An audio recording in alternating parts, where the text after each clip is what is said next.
everybody. I know it's been quite a while, and we 3 or 4 months. want to apologize, but as you guys know, we've been kind of everywhere, super busy. Kind of catch you up to where we are now, because I know a lot of you are curious and you've seen maybe some stuff on Instagram. Those of you that are Facebook friends with me, you've seen some stuff there as well. So after we got off of the AT, with the help of our angel, Aaron, we love you, we ended up driving from Portland, Maine, all the way across the United States to Arizona. We spent some time there with both my parents and Dinnerbell's parents, and then we took a road trip along the western part of the United States. So we went up through California, into Oregon, Washington, came back down into Oregon, went over to Idaho, down to Utah, and then back to Arizona. And when we were done, we had a great time. It was a awesome. lot of fun. It was really cool to see everything.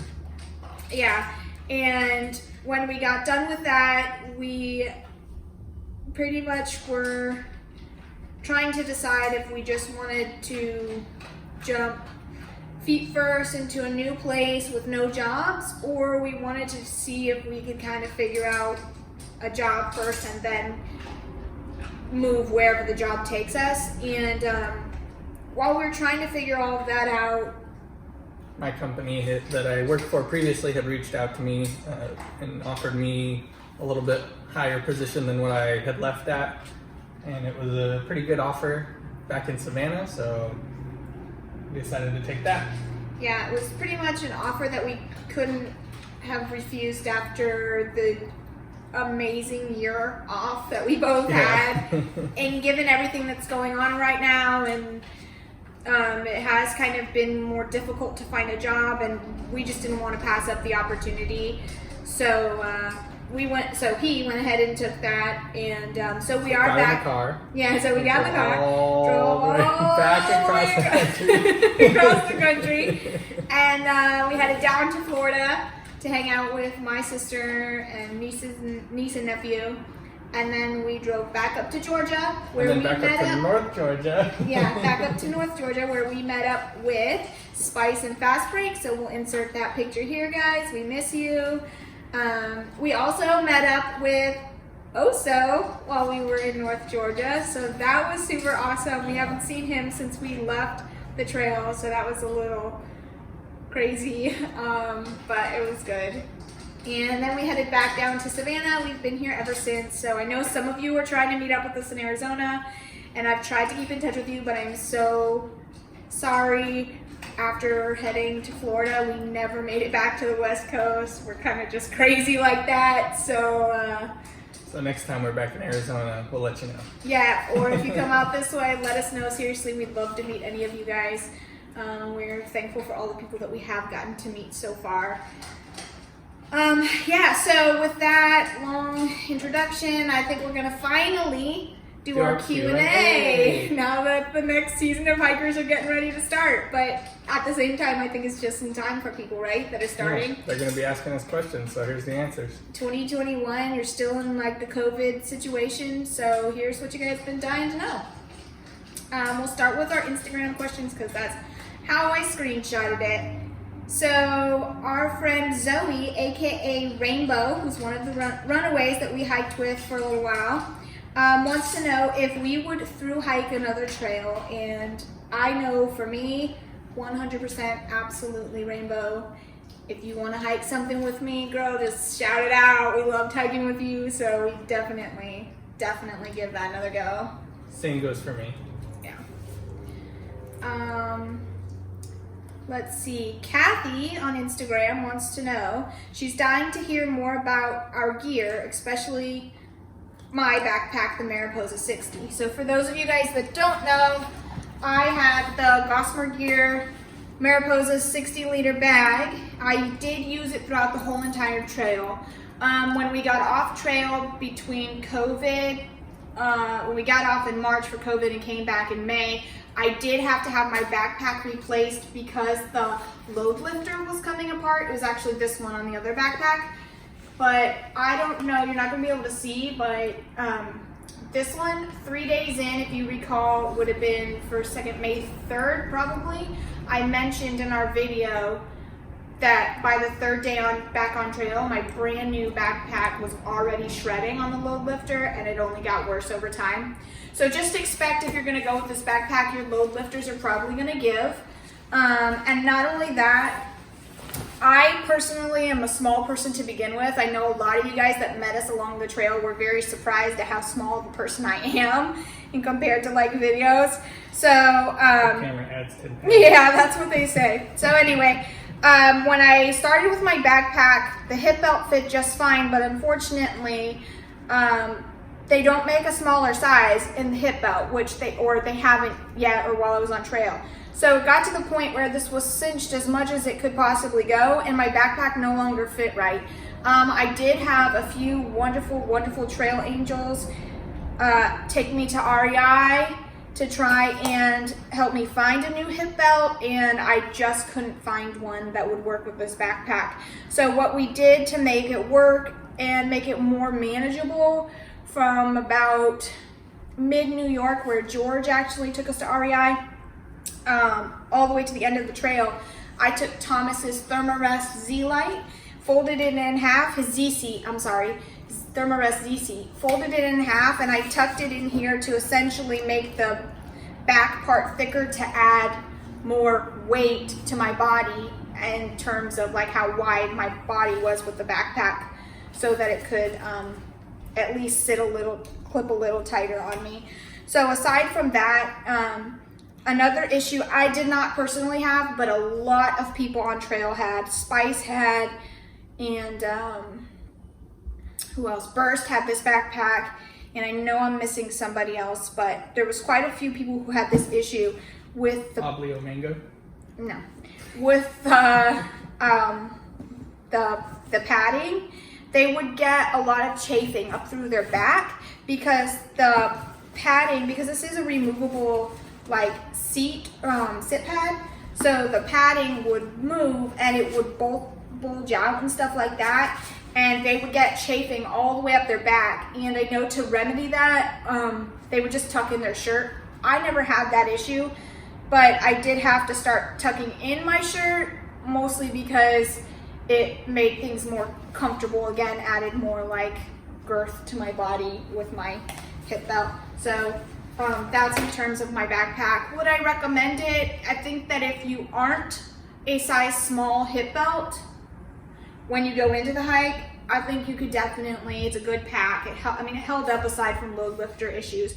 But if you're going in as a size small and you're gonna lose anywhere from 10 or more pounds, you're probably not gonna fit in the hip belt anymore, and the bag's just gonna become so uncomfortable. So that's that. I know that's pretty long, but okay, that's all right. Next. Let's see. Next, Curly Girl 65 wants to know if we're missing Camper and are we shocked at how he looks post-hike. So if you guys actually haven't seen how Camper looked after he got home and got all cleaned up, you're definitely going to want to check that out. We'll probably put his picture right here in this video. But the answer to that is yes. We have a group chat between the two of us, Camper and our angel Aaron, and we probably text in that every single day. Yesterday, you picked up your phone and you're like, 44 text messages? Yeah. What have you guys been talking about? So yeah, we talk in that all the time. We also have another group chat with Oso that doesn't get used as much, but gets used every now and then a group chat between just the three of us. So we talk to him literally all the time. We were also pretty shocked without the beard. He just looks so different. Yeah, very chiseled Camper. Yeah, very definitely chiseled. Looking good. Got that jawline. Now we know why your demographics on YouTube show the way they do. So, all right, next, Keith. Carper. Keith. He wants to ask me a question about a car. Let's see. Chit chat. What would be the correct ignition timing for a 1955 Bel Air Chevrolet with a 327 cubic inch and a 4-barrel carburetor? Well, Keith, the answer to that is, that's why I said we'd answer almost anything. 13 degrees off top dead center. What he said. No, I'm just kidding. So, I don't know. Sorry. I would guess 13 to 15 degrees. But I don't know either. Okay. All right, Jeff on Instagram wants to know, how bad are you missing the AT? And I'm sure he's not the only one that wants to know. We definitely miss it. I don't know how bad. Like on a scale of 1 to 10. I'd say on a scale of 1 to 10, probably like a 5. You only half miss it? I mean, I miss it, but I'm looking forward to doing other things now. I think I'm at like an 8. Oh. If I could be out there walking, I'd still be out there walking. Yeah, well, that's why I say be at it like an 8. Because just like, it was so simple. You know, like now we're having to buy new furniture and spend all our money. Like we watched our bank account go from like this to like this. And that was really hard for me because I like to save money. So seeing it go to nothing was hard for me. But I loved being on trail. Being home hasn't been, I don't really think being home has been that hard on me. And we talked about this the other day. I think that we've had a little bit of an easier time with the transition from trail back to so-called normal life because we have each other. We experienced everything together, and so we aren't going back into a world where nobody understands it because we both understand. So that's definitely helped us a lot, I think, in our transition from trail life back to living indoors. So yeah, I'm definitely about an 8. Apparently he's like a 5. I would definitely not hike the AT again, but I would hike another trail again. But if I hadn't hiked it, I would definitely do it again. All right, Mick on Instagram. Do you have it narrowed down to where you're going to be living? Well, yes. At least for the near future. Yeah. And Pierce Gretchen wants to know, when it rains for days, how did you stay motivated?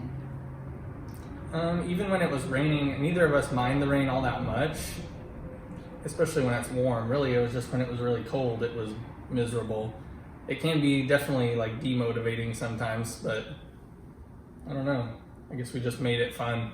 Like when we were in Virginia and it was pouring rain, campers singing "Row, row, row your boat," and I'm pretending to be being a salmon jumping upstream. So I mean, you find ways to make it interesting and stay positive about it.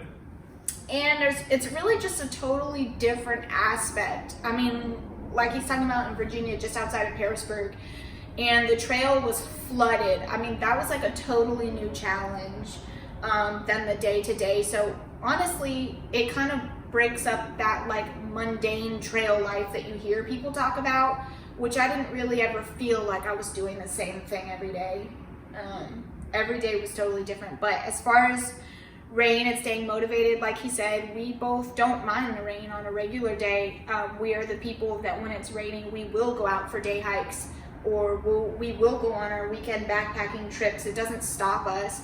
Our dog, on the other hand, hates the rain. Yeah, but he would stay home if he had the choice. Yeah, but he doesn't. So for us, being motivated to hike in the rain isn't really an issue. Just make sure you have the right gear and make sure you always have dry stuff to change into and a dry bag, because that's what's going to get you through. Just knowing that you have like something warm to put on when you're done. All right, our last Instagram question comes from our angel, Aaron, and he wants to know, with both of us being glasses wearers, would we recommend the auto tint glasses or prescription sunglasses? And I'm going to let DB talk to this one.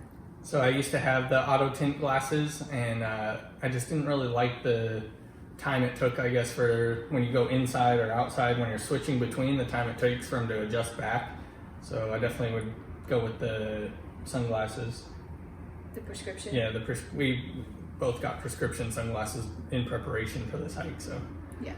definitely the prescription ones. If you had to wear the ones over your glasses, that probably wouldn't work as good. You get like double fog. Yeah, maybe. I didn't really fog that much. Occasionally. My glasses I'd probably say 3 times my glasses fogged. I would go with sunglasses. Alright, so we're going to move to our Facebook questions now. And there's not a ton, so yeah. So first, Thomas's Aunt Karen wants to know, how did COVID affect us on the trail, and how did it have to do with what did it have to do with you temporarily leaving the trail? What changed that enabled you to get back on? So I guess how it affected us was things were closing. So like hostels were closing, just businesses in general. Shuttle drivers weren't giving people rides. You couldn't really get hitchhiked into town. So that's kind of how it affected us.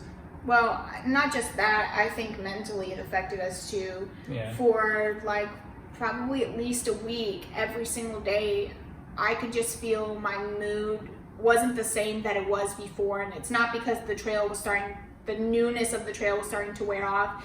It was because I was worried in the back of my mind.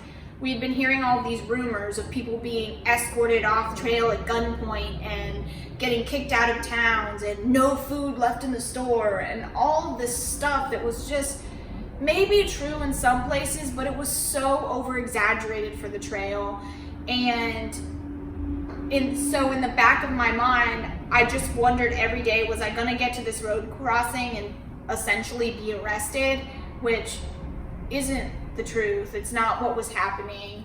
And we only know of one place where people were actually told that their money wasn't good in their town as a hiker and they weren't allowed to, rent hotel rooms. The hostels were all shut down, everything like that. Were escorted out by police, and that's the only place. We had already made it past that place.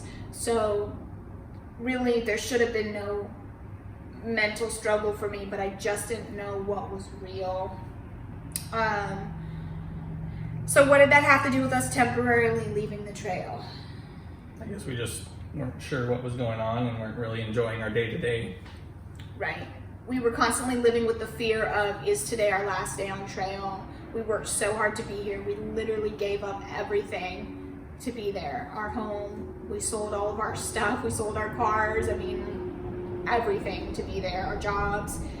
And just like that, something was going to take this from us, and we just needed to take some time off trail, figure out what was real, what wasn't real, what was legal, what wasn't legal, what was open, what was closed, and things like that. And once we were able to figure that out and discern like real information from fake information and what's open and what's closed, all that stuff, we kind of made our own judgment call and decided that we could safely return to the trail by following the appropriate precautions and not overstaying our welcome anywhere, and not spending too much time in town and things like that. So that is kind of the reason that we went back to trail. I'm not going to necessarily say that anything changed because I honestly don't know,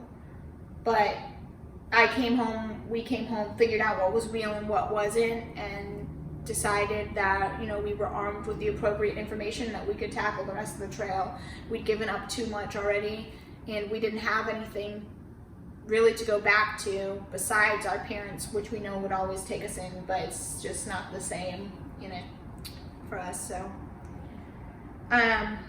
Beth wants to know, Beth on Facebook wants to know, how did this journey impact our marriage? How did this journey impact our marriage? I think it impacted it positively. We got to spend 170, how many days? 4? Well, 174 trail days. Yeah, 174 trail days connected at the hip-ish. I would literally say a complete almost year. December 12th would be the day that he left his job. December 20th, It's the day that he left his job. So 11 months, because he went back to work actually in November.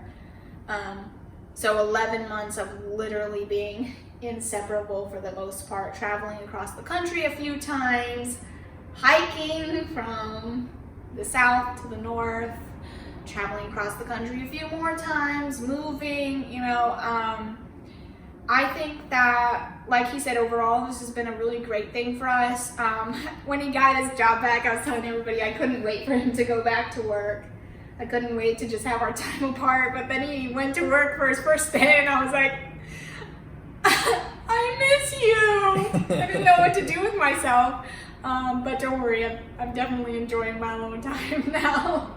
So yeah, it's definitely been, I think, a good thing. We've always been, in my opinion, pretty good communicators.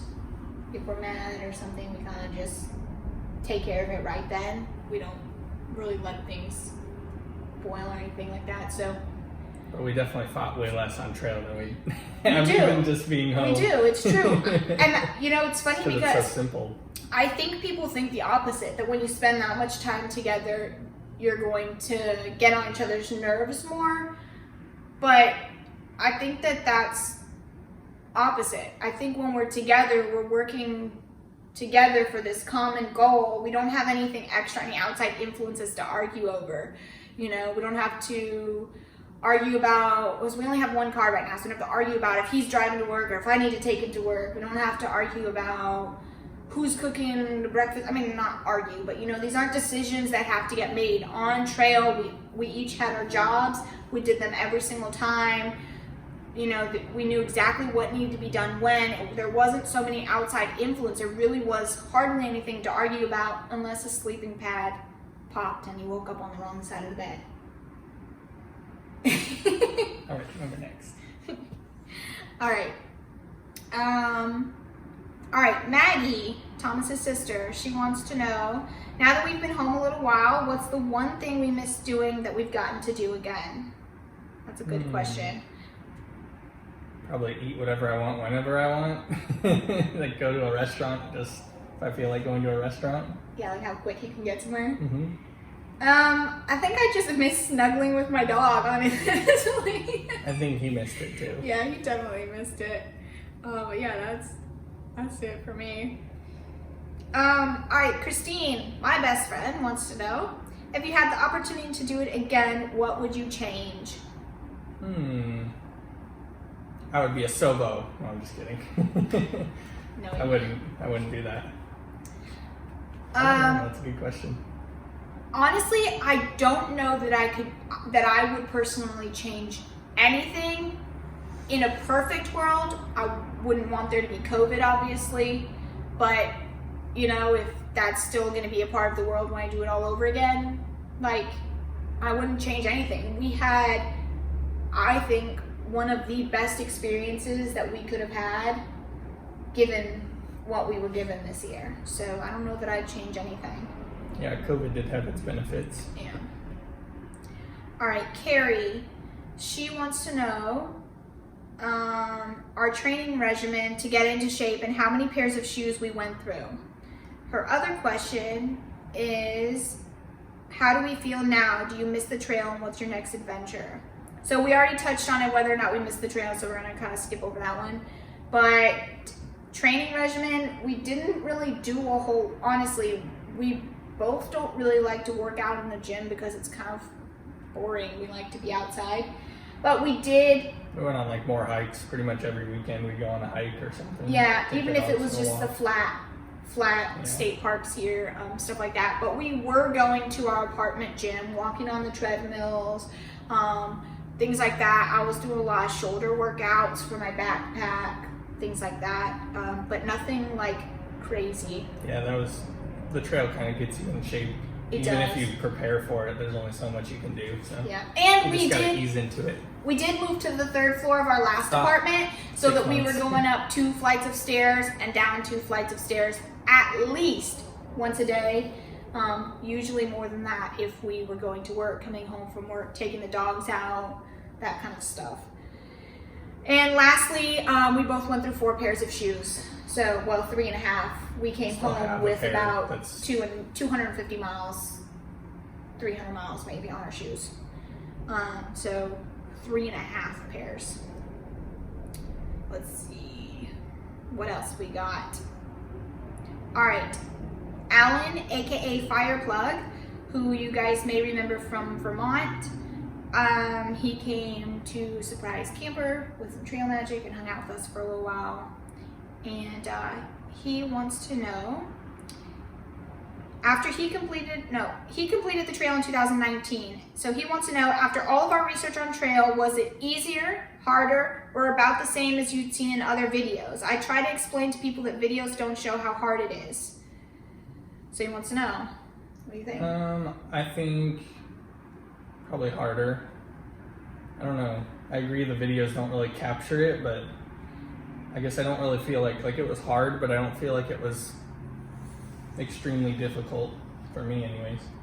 And I'm kind of like, I don't know. So I would agree, videos definitely do not capture as hard as it actually is, because you're seeing 10 minutes 6 to 15 minutes of a 12 to 14 hour day, and some of the stuff was just so insane for me personally. There's no way I could have filmed it. That's like on a lot of these rock scrambles where we're like literally in the whites and stuff, where we're literally like drop offs on the side climbing up rocks. First of all, I'm too short to climb up most of this stuff, so he's either giving me a boost or I'm literally like scraping my whole body to climb up onto this next rock or ridge or whatever it is, and there's no way that I could possibly hold my phone and record that, which is why you don't see a lot of him in things like that, because it's just not possible. But as far as if I thought it was easier, harder, or about the same, I told myself every day for 2 years that this was going to be the hardest thing I've ever done in my life, and I mentally prepared myself for like worst case scenario every single day. So when I got on trail, I found myself saying every day, wow, that's not as bad as I thought it was gonna be, because I mentally like prepared myself, and I always thought, it's awful to say, but I always thought of like how bad could bad be out here. And oh, I didn't get mauled by a bear today. I guess it's not that bad. Right, and then it was easier than whatever I ever pictured in my head. Yeah. So, yeah. All right. And then Helen, who was one of our trail angels in New Hampshire, wants to know, what Legion did you wear when it was cold on your hike? What did you wear when it was cold on your hike? So when it was cold, I brought some just like long john underwears that I would wear. And other than that, yeah, I didn't wear them very often, honestly. And I had my shorts and gloves. I just had like some running gloves. If I might get some heavier ones for the beginning, at least starting in February, because my hands were a little cold in the morning sometimes, like making dinner and stuff like, or breakfast and stuff like that. And I had a beanie hat. I'm trying to think what else. I think that was pretty much it. A shirt, my jacket. I had a mid-weight 150 blend. Yeah. That was it. Yeah, we really didn't wear anything different than we would wear any other day. Once you start hiking, Timber would always remind me, give yourself 15 minutes, and if you weren't warm within 15 minutes of hiking, then add your gloves or add whatever to whatever's cold. But she was always almost spot on with the 15-minute thing. And within 15 minutes, I was always either too hot, I'm stripping things off, or I was like perfectly temperatured with what I had on, which is usually bare minimum. I just wore like cheap 32-degree leggings and that same kind of t-shirt. I started with a 32-degree t-shirt, the Kidney for Crystal one, and then later just changed to a Target polyester blend t-shirt. And same thing, I just had some gloves and jacket. I did have Fleece one for a while. the fleece dress I did have for a while. That is Melanzana. the Melanzana microgrid fleece dress. Exactly like the hoodie, but it's a dress instead. Cut a little longer. So yeah, mostly anything we'd wear on a regular day. All right, let's get to these YouTube questions, because that's where this video is going anyway. David Swearingen wanted to know what I didn't like about my Gossamer Gear Mariposa pack, and I actually went over that in the very beginning, so I'm just gonna kind of skip over that. Hope that's okay, David. Load lifters, hip belt. Yeah. Debbie Bates. I loved your videos. Your sweetness towards each other was the best thing. I waited daily to see your video pop up. My question is, how much weight did you lose? I lost 15 pounds and gained like 9 of it back already. 9? Something like that. I lost 18, I think. I think so. I lost about 18 pounds, and I've gained back 6 since being off trail, so I'm actually doing good. Yeah, doing pretty good as far as that goes. So, all right, Derek Freeland. What was it like hiking as a couple? Did you fight off camera? Did you get sick of each other while on trail?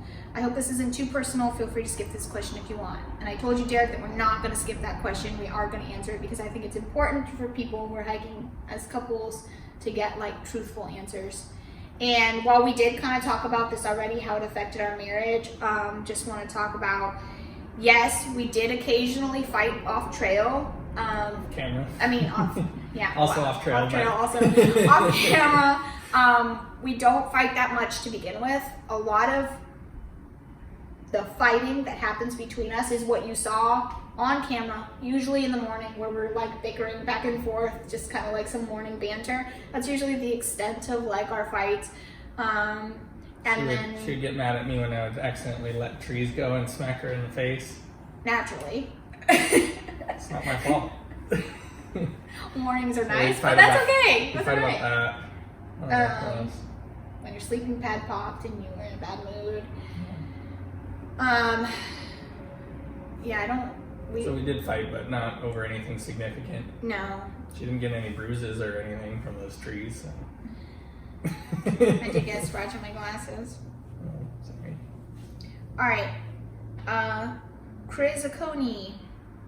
Now that you've been done for a while, what do you miss the most from hiking the trail every day? So this is like flip of your sister. Yeah, so for me, the thing I miss most is just how simple it was. Like kind of what Chit Chat was talking about. We'd wake up, eat some breakfast, get to hiking, pack everything up. We both knew like what our jobs were. We knew what time we were getting up. We knew where we were going. It was just kind of everything's laid out and easy and simple. So that's what I miss most, is just everything being easy. And I miss how healthy I felt while on trail. That's probably the best I've ever felt about my physical capabilities, my mental capabilities, just honestly everything. And I don't know, I just felt so healthy and strong, like I said, both physically and mentally, even though you guys did see me break down on camera a lot. But being on trail really helped me like personally grow a lot, and I think that I just miss that well-being and healthiness I felt while on trail. Diana L. Hi guys, I love your videos and have followed you since the beginning of your hike. My question is, are you going to Triple Crown? Maybe someday, but not like soon, I don't think, right? Yeah, I don't think we will say we're never gonna do that, or no. You know, we don't want to put that out of the realm of possibilities, because I totally think it could be in the realm of possibilities. But grizzly bears aren't really something I'm like super interested in, so there's that. And we gotta find like 6 more months off to hike one of these trails. But we've got a lot of life left. We do. Andy's at the same job we left once for a long-term hike, so you know, maybe history's repeating itself. Who knows? You never know. Find out. All right, George. George wants to know. No, he doesn't want to know that. He's saying a joke. Thanks, George. Yeah, maybe I'll show the joke here. All right, Kay Smith. Hey you two, miss you. Now for some questions. Would you recommend your Z-Packs tent for an AT through hike still? Oh, trick question. Yeah, our tent is actually Gossamer Gear the 2, not Z-Packs. the reason we didn't get a Z-Packs, which we had originally wanted, is because expensive. Besides the price, we just haven't heard great things about the customer service, honestly. And if you're not gonna service your customers, I'm not gonna give you my money. And so we started with the REI Quarter Dome 3. Loved it. We love that thing. It's a little bit heavier than most people would carry on trail, but it was the tent that we had at the time for our dogs. The rainfly started to leak, which is the reason that we upgraded while we were home, because the 2 went on sale to single wall. We wanted to give the single wall a try. So I think, yeah, totally, it's good. We brought with us a little microfiber towel, and we just used that to wipe down when it rained and stuff like that. So yeah, I think we're still trying to get like the pitching worked out a little bit, but definitely, I mean, it's not a bad tent, even though we've had a few issues. Like, we used it every single day. If you think about how much we used it, you spread that over what a normal person is going to be, how often a regular, you know, if you're just going camping a couple of times a year, you're going to get way longer life out of something that we squished that whole entire lifetime into 6 months or 4 months in our case. Next. If there was equipment you could have changed, what piece would it be? I don't really know. I think we pretty much narrowed everything down. Yeah. I think I would maybe just change my gloves for the winter, because they didn't really work very good. Yeah, and I honestly don't know what I would change. The only thing I could think of that I changed out, Cooler cloth? well, I was thinking my hat. I went from a hat to a visor, and that's just because I like to wear my hair like up high, and in a hat you have to wear your like hair, you know, super low. I'm just not that kind of person. I don't like it, and I can't have my hair like down on my neck when I'm hiking, so it had to be up in a bun, which I couldn't do in my hat. So that's kind of why I traded. And then also, a lot of people say get the cooler cloth, which if you don't know what that is, it is essentially a antimicrobial pea rag. It's probably like 4 inches by 4 inches. I mean, it's pretty small, is what was hanging most of the time off of my fanny pack, because it was easy accessible. I didn't have to take my backpack off to use the bathroom, I figured out. So I don't think I'd use that again.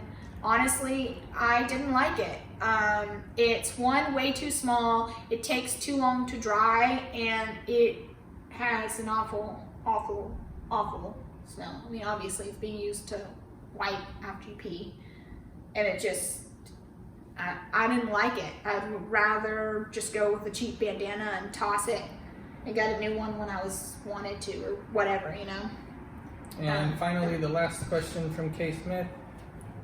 Was it definitely worth it to follow this AT through hike dream? Yes. Yep. Yeah, we definitely would not take that back any day. One of the best experiences we've ever had, I think. All right, our friend Rerun over on Taking a Walk Adventure wants to know what's next for the Dinner Bell and Chit Chat adventure-wise.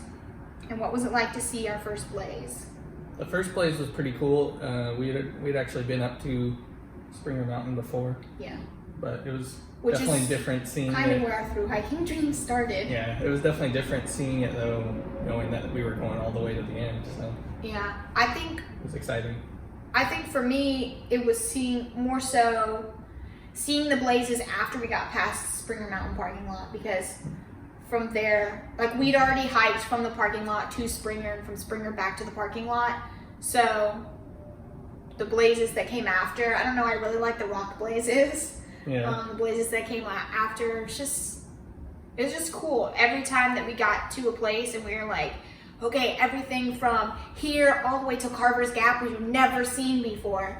And then we get to Carver's Gap, and we got to Carver's Gap, and I don't know, you know, the whole flashback video. Totally like different. Yeah. Totally different. And it was the farthest north that we'd been on the trail. And yeah, it was fun. And then what's next for us adventure-wise? We haven't really... Thinking about maybe doing the Pine Mountain Trail in what is it, southwestern Georgia. Yeah. We hiked part of it as a shakedown hike, but weren't able to do the whole thing, so we're thinking about maybe trying to do the whole thing. Yeah, so that's our most recent adventure. And that's only 23, maybe 26 miles, so we're gonna knock that out. Actually, over New Year's is the plan right now. Sometime, you know, between that Christmas and New Year's thing, because we kind of like to do that as our Christmas gift to each other. Yeah, it's just some kind of a hike. I also would like to get more sections on the Palmetto Trail done, which is a trail in South Carolina, which when finished will be 500 miles from coast to mountains, but there's only about 400 or so miles done on it right now, give or take some. So I'd like to get those two things done. There's also a few other little hikes here and there that I'd like to get done as far as like, you know, short distance hikes, I guess. But in terms of long distance hiking, sometime in the future, I don't want to say near or far because I don't know, it's just going to depend on life. But I would love to do the Camino de Santiago, and I would also like to do the Croatian long distance trail, which I also think has grizzly bears, but I can't confirm or deny that. So those are two long distance hikes I'd love to do. Also, the PCT isn't something I would hate to do, but the other two are kind of at the top of my list before that one. So also, we're going deep sea fishing next year. Oh yeah, and we're going to go deep sea fishing. That's not a hiking adventure, but it's still an adventure. So yeah, we got tons of adventures, and I'm going to tell you a little bit more about why we're going deep sea fishing at the end, because this video isn't long enough already. David King wants to tell us, you guys started with your videos. You started your videos with a budget segment and would like to know how it ended up with your planning. Okay, so yeah, we used to do the budget segment. Sorry that dropped off, but we ended up spending just a little bit more than what we had planned. I think overall total was like $7,000 for each of us to hike the whole way. Well, there's kind of some play in that because we were off trail for a month. Yeah. And we bought a whole new tent and that kind of stuff. Yeah, so a lot of that, we didn't keep a tight budget like we did in the beginning, and a lot of that is because of COVID. When we got off trail, being home, getting back on trail, the money we had set aside because we didn't have jobs was now being used for everyday living expenses and everything off trail for that month. So our financials kind of got a little bit messed up. So our best guess is that we spent roughly between I would say 5 to 7. I think we spent 7. Well, right, but that's with COVID stuff. That's Yeah. what I'm saying. So 5 to 7. And then the 7 would be including all that COVID stuff. If you take that out, it'd be somewhere in the 5 to 6 range. So we were pretty much, honestly, right on budget. We probably would have been on budget given honestly, we probably would have been under budget if we had kept with our budgeting and no COVID in the world. And that's because we both are like super cheap people. We don't like to spend money. It's true. How dare you? We don't like to spend money. So we would always kind of be like, nah, we don't really need that. Kind of like bare minimum kind of people, how I would say we are in our mentality. But once we got back on trail from COVID, we were like, you know what? Like, this almost got taken from us once. Like, let's just do whatever we want. Basically do. I had a lot of ice cream.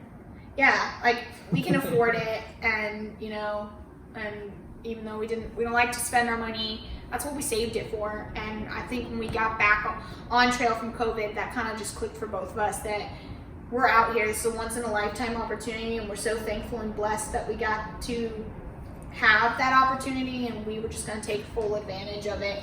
And whatever the trail provided, whatever opportunity arose to us, you know, we were going to jump on it if it was something that we were interested in. So, all right, Stan the Man wants to know, what is a tough adjustment getting back into, was it a tough adjustment getting back into non-trail life? What's next? Do you have any plans to be at trail days this upcoming year? I didn't think it was too tough adjusting back to normal life. I don't know. Yeah, I think, again, that goes back to us having each other to talk about things. We reminisce all the time together, talking about trail life and, you know, just whatever. And we have each other. So in that regard, I don't think it was too hard. But in terms of like coming back and having nothing, I think that's a little bit hard because we're kind of struggling to like pick out furniture. And we lived for so long with just our backpack. When we left for the trail, we felt that we got rid of, and we did, we got rid of a lot of stuff, and we did have a small storage unit. And the only furniture that we kept is this couch that we're sitting on and the ottoman that the camera's on. And we've had a hard time finding furniture, just picking something that we like. And honestly, I think a lot of our mentality now is like, is it necessary? And so we've had like a hard time picking things because we just don't feel anything is necessary anymore because we lived out of a backpack for so long. We actually have filled our bathroom with everything we're gonna get rid of. So we've started to re-go through all of our stuff while we've been unpacking, and we're dumping it. We're either gonna have a garage sale or donate or something. We're just done, you know, like we both want to live a simpler, it's all sitting in boxes anyway, less materialistic life, which wasn't something, I mean, we weren't like over the top before, but we definitely just want to live with less stuff now, spend more time outside, you know, and less with things. So trail days, I think so. We want to go. If Trail Days is happening, we definitely have plans to be there. We feel we were a little robbed of it this year. We were really looking forward to it. So if it's happening in 2021, we will hands down be there. And we might even be there with a few family members. So Crazy Larry, save us some room. Or no. The prices go up, so oh yeah, we can't we'll afford have our crazy. car. We'll probably stay outside We can't afford town. Crazy Larry's. Yeah. All right, George. Here's your real questions. Wants to know what city we'll be moving to. So Savannah. for the time being, Savannah. We are still looking and planning for something else. We just haven't. We aren't ready to make a leap somewhere else quite yet. We've already addressed how much weight we lost. And George wants to know what was the hardest and easiest parts of the trail. The hardest part was getting started, beginning, like getting rid of all of our stuff and selling all our stuff. That was the hardest part. Yeah. Just doing it. We had so many garage sales. I know we did. And the easiest part, I'd say probably the easiest part. Well, the hardest part for me was that day in New York when we were in Harriman State Park going through Lemon Squeeze, and then right after you come out of Lemon Squeeze, there's this literally like rock floating in the air that you're somehow supposed to climb up. And there's video, I'm like in the shelter, I had a mental breakdown. Like it was just probably the hardest day for me. That was probably the lowest day I had on trail mentally, because my backpack was heavy. I was exhausted from how much we hiked the day before. I was exhausted thinking about how far we were going that day. But what pushed me through, George, was knowing that you were picking me up the next day to take me into New York City. And I think that a lot of people recognized around the same time that I was starting to get really worn out and tired. And it's just because I got into this mindset that if we didn't hike 18 miles a day, it wasn't a good day, like a good hiking day, mile-wise. And once we went to New York City, we kind of talked about things and just realized that whatever we do is what we do, and it's all a good day. Any day we're out there is a good day, and it didn't matter how many miles we did to be a good day. So I think the easiest part for me was Virginia because it's all flat. He's totally lying. I don't know. I don't know. I think the easiest part is connecting with people. I think that's the easiest part, because in my real life, I'm not a social butterfly. I like to go out, I like to hang out with people, but I get really shy and I'm very introverted around people I don't know, things like that. On trail, it's like, What's easier? it's just so easy. Like everybody's out there trying to accomplish the same thing. You might have different reasons, but you're all out there for the same thing. All right. What was the most annoying thing about your partner on the trail? Go ahead. I don't know. I can't think of anything. You're perfect. Oh, what a suck up. Let's see. I think we have a few commenters that would be fast to point out that I am far from perfect. I don't know. That's hard.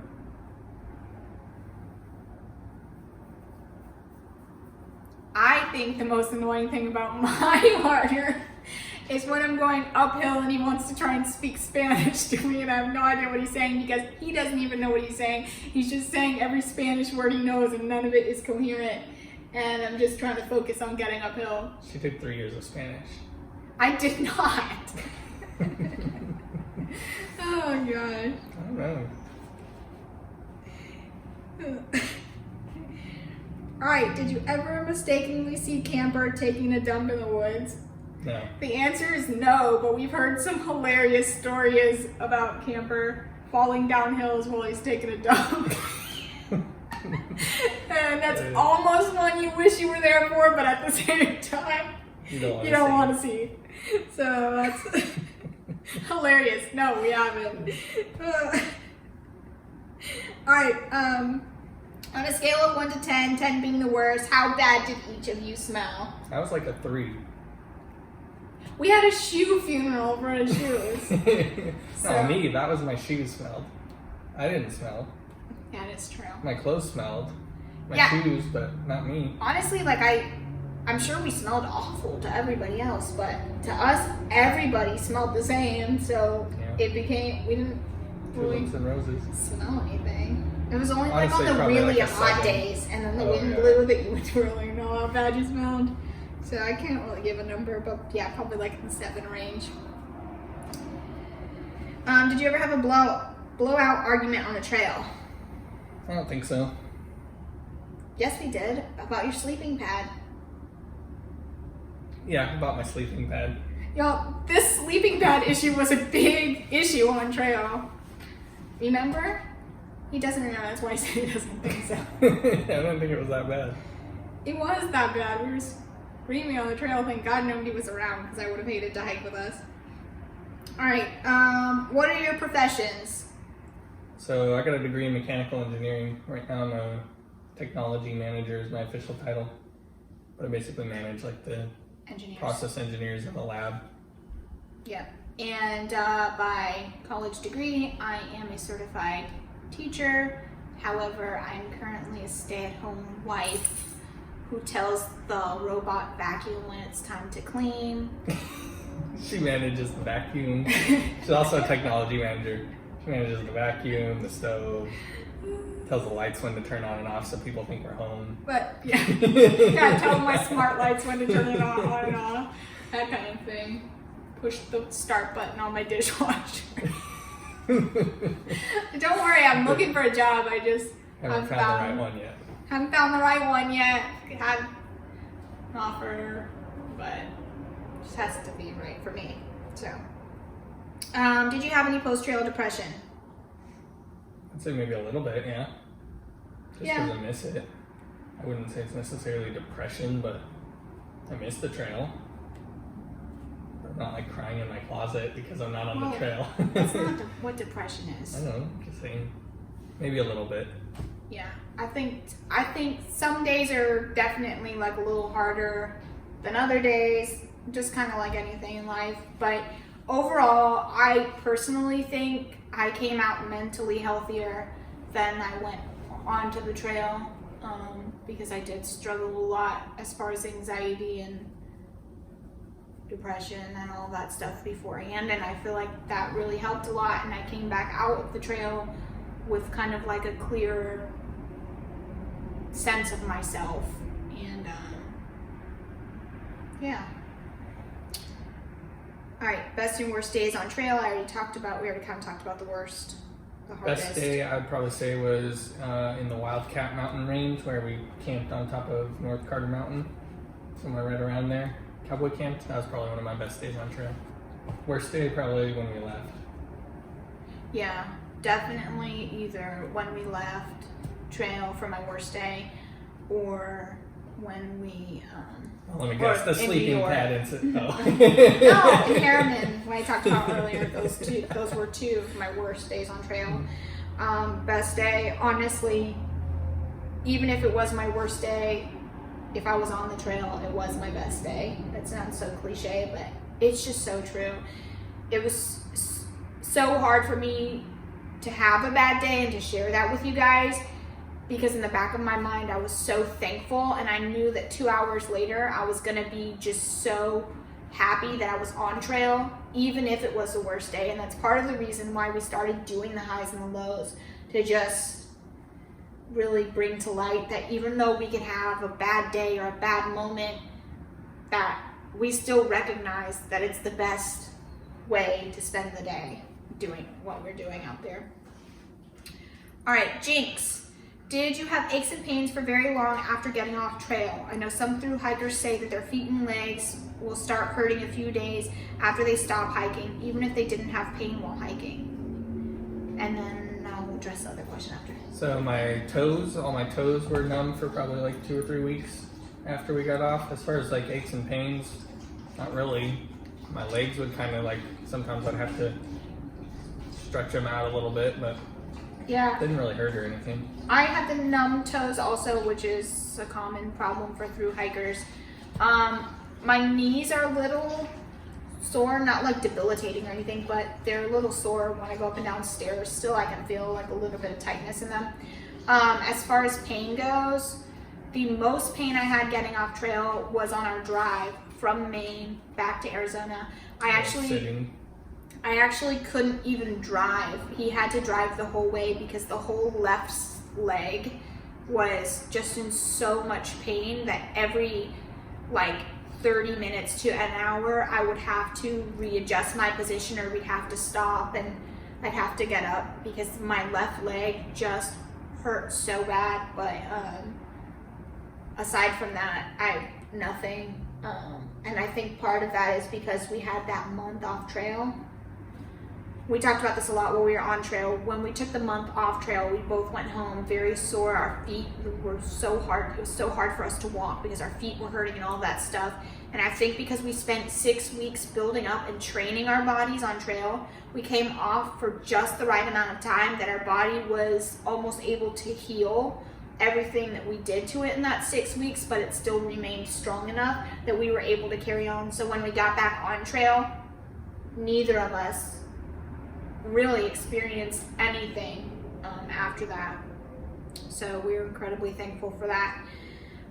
What gear changes did you make that made things better, and what gear did you think you'd use more that ended up being unnecessary? I think I would probably not take, so I had town clothes, I probably wouldn't take those next time. And just have your single pair of clothes? Yeah, I just have my hiking clothes, and then I just wear my rain jacket when I'm doing laundry. But I'd also, as far as changes, I'd like to change my rain jacket and pants and stuff because I don't think they worked that well. Yeah, my rain pants were awesome, but the rain jacket, I mean, it's going to soak through no matter what. But I think our frog togs worked better than the jackets we have as now. As far as keeping water out, yeah. It was just so hot inside of them. But the frog togs ripped so easy, which is why they had to be replaced.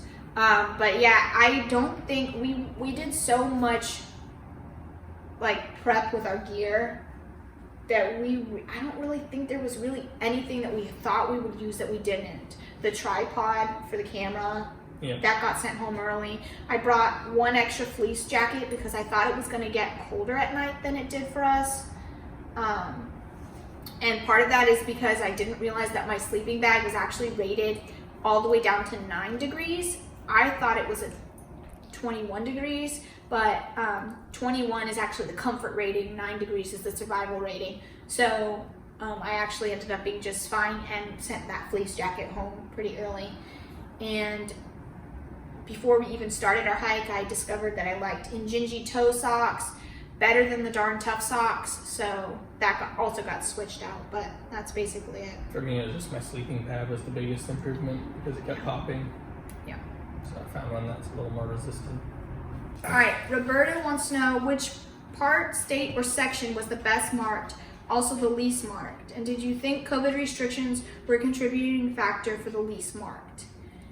So the best marked, I guess it kind of depends on your definition of the best marked. There were some sections where you could see 15 blazes up ahead of you. I can't remember what sections those were. It was in the north. It was like somewhere around the Connecticut, Massachusetts, all that whole like bunch of little states together section. And I think in one of our videos we actually pointed out blaze, blaze, blaze, blaze, and that's the best marked section. Which on the flip side, worst marked section was right after we got back on trail in Virginia. Can't remember exactly from where to where, but it's also in one of our Virginia videos where he actually points out that going north, there are no blazes, but if you turned around to check if you were on the right trail, you'd see blazes going south. And that was actually for what felt like a really long time. We kept having to pull out gut hooks. Yeah, we kept having to pull out gut hooks and check to make sure that we were on the right way. Yeah, on the right part of the trail. So, all right. Keith Carper has another question. He wants to know when and how did our AT dream begin? I think probably like 4 years ago. Just kind of watching videos online about hiking or something. It's more than that now because we've lived in 5 years ago. It's probably been like 5 or 6 years, yeah. So like 5 years ago, and we just basically were looking at videos online and found somebody through hiking and watched it and just kind of grew from there. Yeah, and I didn't even know that was a thing. I didn't know that there were trails so long that you could hike all the way through like that. As we both like to hike and camp as it is, and we were interested in getting into backpacking, and then we discovered long distance backpacking through the AT, and like you said, we started watching videos, we started reading more because we were trying to build our own backpacking gear, and we started reading more, and the more we read, the more we wanted to watch, and the more we wanted to go to the store, and the more we wanted to be out there. And I think that when we took a trip one year to North Georgia, we were like, hey, the start of the trail is not too far away. Let's just go check it out. Yeah, so we went and we did that, and it was in March because it was on my spring break as a teacher, and there was actually people who were just arriving at Springer from the approach trail that were starting their hike, and I remember just seeing how excited that they were and all of that, and we got home and we started watching stuff, and it wasn't until about the time that we were getting married, when we saved up our money for the wedding, that we realized this was something that we could actually do financially. And as soon as it clicked that this was possible financially, that was like game over. We knew it was happening, and I picked a day. We knew we wanted to start early in February if we were ever going to do it. I picked a random day. I set a countdown on my phone, and I said, that's it. If we're going to do it, we got 2 years to save. It's now or never. And we did it. We made it happen. So that's how the dream came to fruition. All right. S. Miser loves hearing that intro music again. Sorry it's been so long. Where was your favorite hostel and or town? Favorite town food, your longest day for miles and time. Yeah. Okay, so that's a tough one too. Long. Favorite hostel in town, let's see. I think it's so hard to say. Every town had something cool, like great about it. Like in Waynesboro, Virginia, we really loved Klein's Dairy Bar, right? But then like favorite town food, Klein's Dairy Bar. Like, you know, they all had little things like that. In Franklin, we loved Chica and Sunsets. It was a wonderful hostel. Harrisburg, we loved Angel's Rest. And you know, so I think it's really hard to say.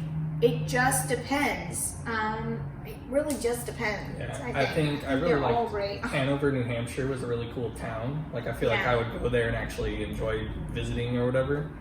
Some of these other towns had cool stuff, but I don't know if I would like take a vacation there. Yeah. It's hard to say though. As far as town food, I don't Ice know. cream. I think we were always on the hunt for Chinese food, and I think part of that is because everything that was all you can eat was shut down because of COVID. They can't do that. So all these places that we'd heard about for years, and it was finally our turn to get to go, we couldn't go to. So we were always on the hunt for Chinese food. But I think the Mexican place at the gas station in Adkins was probably one of the best. That or Cafe 101 in Cafe Boiling 101. Springs. Yeah, it's so hard to choose. Like, Cafe 101 was definitely best breakfast. Don't miss that in Boiling Springs. The gas station Mexican food, hands down, Atkins, best Mexican food. So it really just depends. Our longest day miles wise was 25.2. That was towards the end of the 100-mile wilderness. And longest day as far as time was the day in Virginia, our first day doing 20 miles. I'm pretty sure we hiked from like 6 until 9. And we went to Chestnut Knob. Well, that's not where we stopped for the day. Oh, Jenkins Shelter is where we ended that day. We went up to Chestnut Knob and then down All the way to down, Jenkins Shelter, and that was our first 20-mile day. And It took forever. Yeah, and it was incredibly hard. But yeah, it took all day. We ended up night hiking a little to get there, so that was the longest day. Wanda Willoughby wants to know if we miss camper. Not as much as I miss those brownies. He's referring to brownies that Wanda left with fresh grounds, and he shared with us, so they were tasty. But yeah, we do miss camper. It's weird to go from being together 24/7 and then all of a sudden being hundreds of miles apart. Camper sends us a daily reminder from our through hikes. Yeah, He's been sending us a picture and like a little. He just started a new thing, so it's ever since we became like a tramley. Yep. And one picture or video every day. So today I think this is gonna be day 4, I think, of it. So yeah, we definitely miss camper, and we know camper misses us, even if he doesn't say it. All right, sorry, battery died. Gotta try again. All right, Douglas K wants to know, I thought you two were going to relocate somewhere along the Appalachian Trail. I think maybe that was our plan at one point. Yeah, I think maybe down the road we'd like to be somewhere near, maybe not the Appalachian Trail necessarily, but a long trail for sure. Me, Appalachian Trail. Him, a long trail. All right, Douglas K also wants to know, what temperature rating would you recommend for your sleeping bag for starting in Georgia in February? Mine was a 20-degree sleeping bag. I feel like that was good enough for me anyways. Yeah, and as previously mentioned, I thought mine was 21 degree, but that's the comfort rating. Survival rating is down to 9. So that bag worked perfect for me as well on trail. But I also did have a silk mummy bag liner, cocoon bag liner, whatever the brand is, because I do sleep. I'm naturally colder than he is. So, all right. Richard Hagen wants to know, did Dinnerbell's feet smell as bad as camper said? My feet didn't smell as my shoes. Yeah, it's definitely his shoes, and they smelled awful. And his were definitely worse out of everybody. Yep, when we would go into like hotel rooms and stuff, I'd have to put my shoes either outside or in a closet, or put like the trash can over them just to kind of contain the smell a little bit. Yeah, his shoes smelled so bad. You'd be surprised like how bad a pair of shoes could smell, but consider how much like sweat, rain, dirt, mud, poop, whatever. Not his poop. You step in poop out there. She does. I definitely did twice. So nasty. Nobody else did. Nobody else would admit that they did. All right. Everybody steps in poop out there. It's everywhere. Not necessarily human poop. Once.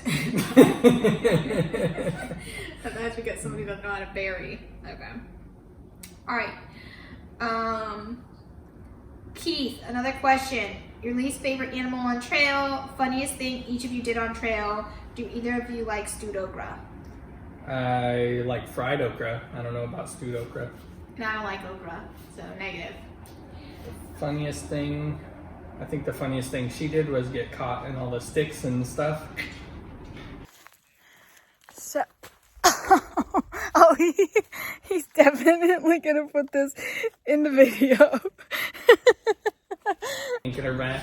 Yeah, I enjoyed that. I mean, I definitely wouldn't go back and do it again, but I had a good laugh about it. You can't get upset about that kind of thing out there, because the moment that you let like little things like that get to you, it's the moment that you're not going to enjoy it, the moment that you're going to start thinking about wanting to go home. So all you can do is laugh it off, and I did that a lot.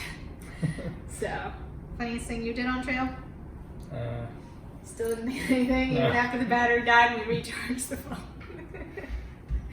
Everything I do is funny, so. No, it's not. Apparently he wasn't funny enough. No, it's not funny enough.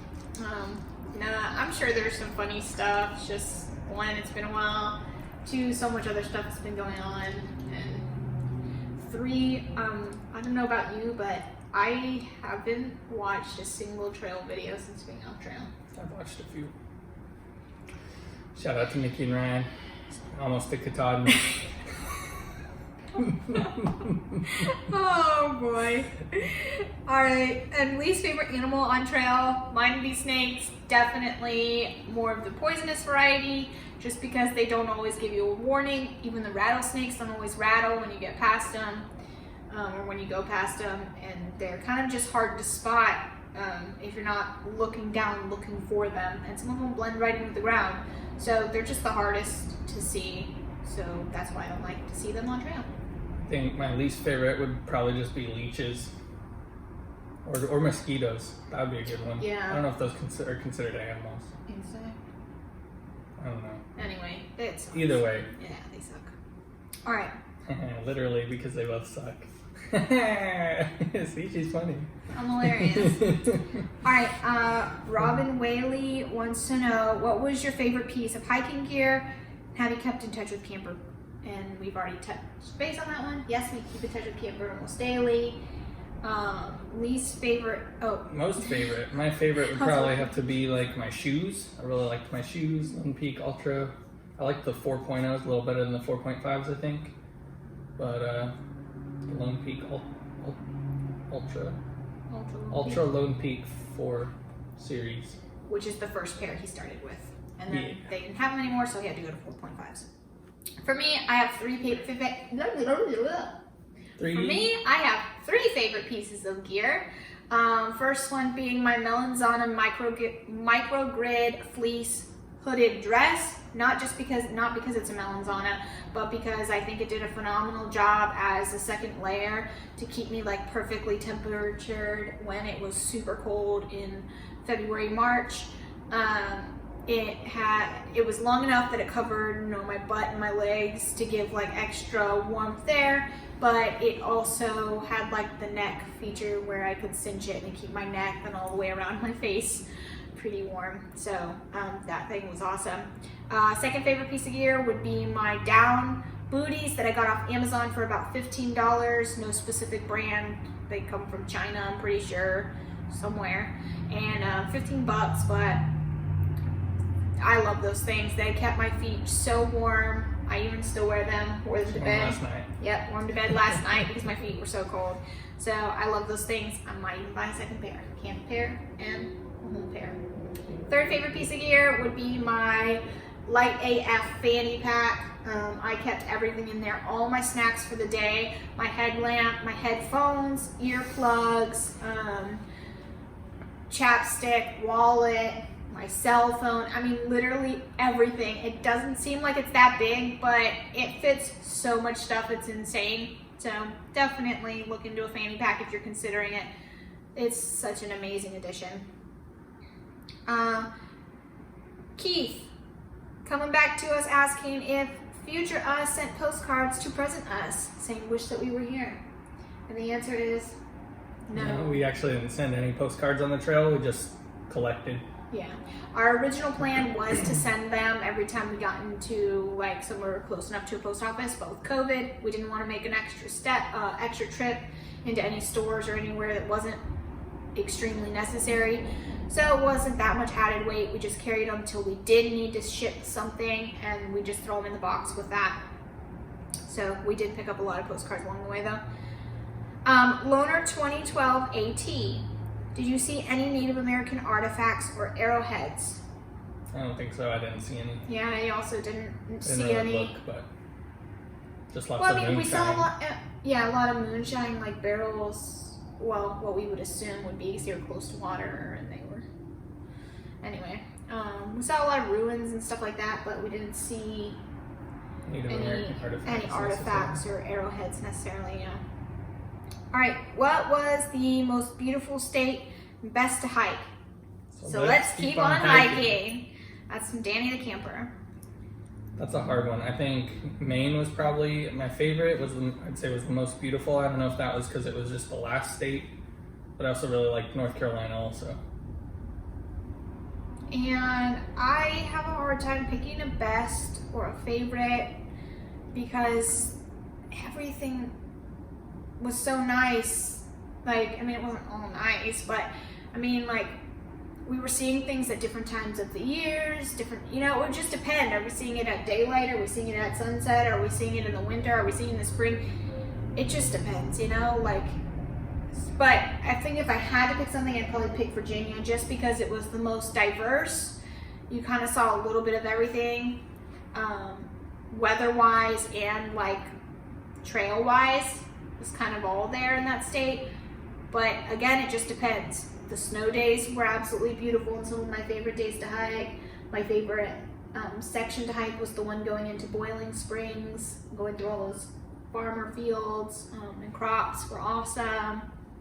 Ruth lives in Virginia, so that's a good pick. Ruth. That would be the pony That's from for Grayson you. Highlands. Yeah. So it's just kind of hard to say, but if I had to pick something, I'd pick Virginia, but I don't know that it's necessarily the best out of all of them. All right, Rosemary wants to know if we'll do any more through hikes. We kind of already touched base on that. Some smaller ones, maybe longer ones down the road somewhere. Jinx thought of one more question. Are either of you feeling any post-trail depression? I wonder if it's less likely when you hike as a couple. And That's basically what we think. yeah, that's basically what we were saying earlier, is that while we both have experienced some by ourselves, or, you know, like he experiences it and I've experienced a little bit, we don't think it's as bad as it could be for people who are going back to reality or normal life where they don't have anyone who can share the experience with them. But because we have each other, we get to reminisce about it often, and we both experience the same things, and we know how we were feeling at the moment because we would talk about it to each other and, you know, everything like that. So I would agree that's kind of how we feel, is that because we have each other and we've experienced it and we talked about it and we lived through it together, adjusting back hasn't been that hard because we can talk about it to each other whenever we want and we understand. But I did want to give a shout out and a huge thank you to everybody who has reached out to us to check to make sure that we are okay, because we have had quite a few people check in with us to make sure that we're doing okay. And I just want to tell you how appreciative we are of that, because while we may not experience post-trail depression as bad as other people might be experiencing it, it's still important to know that we're not alone and that people do care. And so thank you so much. And anybody else watching this, don't forget to reach out to hikers that you love and just make sure that they're doing okay when they come off trail, whether it be for injury because they finished, because they missed their family, whatever the reason is. When they come off trail, they're going to likely experience some form of sadness or feelings towards being off the trail. So just check in with them. So thanks for anybody that's done that for us. Let's see. Elizabeth Carlson, I believe this is the last question. When you started, what were your expectations, and now that it's over, what changed from your initial thoughts? What did you learn about each other and about yourself? All right. So when you started, what was your expectation? I guess I thought it was going to be about maybe a little harder than what I expected, but I'd say it was about what I expected. I don't think a whole lot changed. There was a lot more rain than I expected. I feel like you don't see a lot of rain in people's videos, but it seemed like it rained a lot. We're definitely in rain here almost every day, especially in the In the beginning. beginning, yeah. Part of the beginning was for warmth, but yeah, it was Yeah. raining a lot also. Or foggy or misty or, snowy.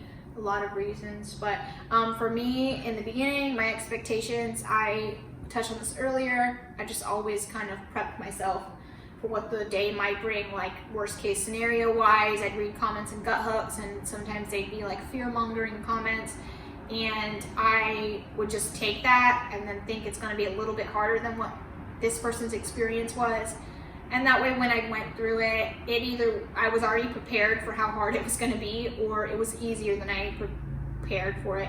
And so when I got off trail, I found myself saying, wow, that was a lot easier than I thought it was going to be, because I told myself every single day, this is going to be the hardest day of my life. And so when I got off, I realized it wasn't. They were all the best days of my life, but the White Mountains did kill me. They were hard. All right, what'd you learn about each other and about yourself? I think for myself, I learned that I don't need a whole lot to be happy, or just in general, I don't need a lot to live. So that was kind of a good realization, or not necessarily a new, but kind of taking that realization to an extreme. Reaffirmed it or whatever. Yeah. And about, can I answer? Okay. For me, what I learned about myself was just that I can do more than people think, and that's kind of something that I already knew, but it's nice to reaffirm that I'm as strong as I want to be, and I'm as capable as I want to be. And if I wake up every single day and tell myself I am doing this, I'm gonna do it. One, because that's the kind of person that I am, but because I'm convincing myself that it's gonna happen, instead of saying, I don't know, maybe, I might. There was never a question in my mind. Every day was, I'm going to Coveted, I'm going to Maine, I'm making it all the way, I'm doing 2,193 miles, and I never questioned that. And I think everybody in the family would agree. They never heard me say that it wasn't happening. I didn't know if it was happening. Every day was, I'm going. So. And that's probably what I learned about Chit Chat, was that she's like very determined, and even though she would complain about her backpack hurting and her trekking poles keep getting leaves or stabbing her feet or whatever, she'd always still keep going. So. And for me, what I learned about him was that basically whatever I'm going through, he's always going to be there to help lift me up, either literally because I can't reach, or just figuratively, and try and, help me mentally get through it, to keep going, because I want to keep going, but I just need a little push. I just need that extra something. And so I know, and I knew beforehand, but doing something this extreme, it really just, again, reaffirms our relationship, and that no matter what, he's always going to be there to help me and help to push me to reach my goals, and he wants me to accomplish everything I want me to accomplish, and that's great. So yeah, so that's it. It looks like for all of our questions. So real fast, I'm going to touch on whatever, I don't know, I said I was going to come back to this at the end. 30 by 30. Yeah, so I turned 29 in November, which means I have 1 year, less than a year, until I turn 30. So I have created a 30 by 30 list, and it's just 30 goals, 30 things I want to accomplish by the time I turn 30. And they're all things I'm hoping to do, get done, start this year. They're not anything extreme, but they're things that I'm trying to use to help keep me moving forward as a person, both physically, mentally, and just like in general, so that I don't get stuck in, I wish I could be on trail, and I kind of don't let any kind of post-trail depression have time to bring itself about, I guess. as people are always saying, plan your next adventure or keep yourself busy or stay active and things like that. So I thought the best way for me to keep improving myself and take everything that I've learned about myself and everything I want to be, and everything, you know, that I've just felt and come out of the trail with, is to put it into this 30 by 30 list and try and get it done this year. So if you're interested in that and you want to keep up with what we're doing, definitely check out our Instagram if you're not following us already under the same name, at Wander.Out.There. You can keep up with more of our stuff there because we don't know how often we're going to be posting on YouTube now that our trail life is kind of coming to a close and we are back with the roof over our head.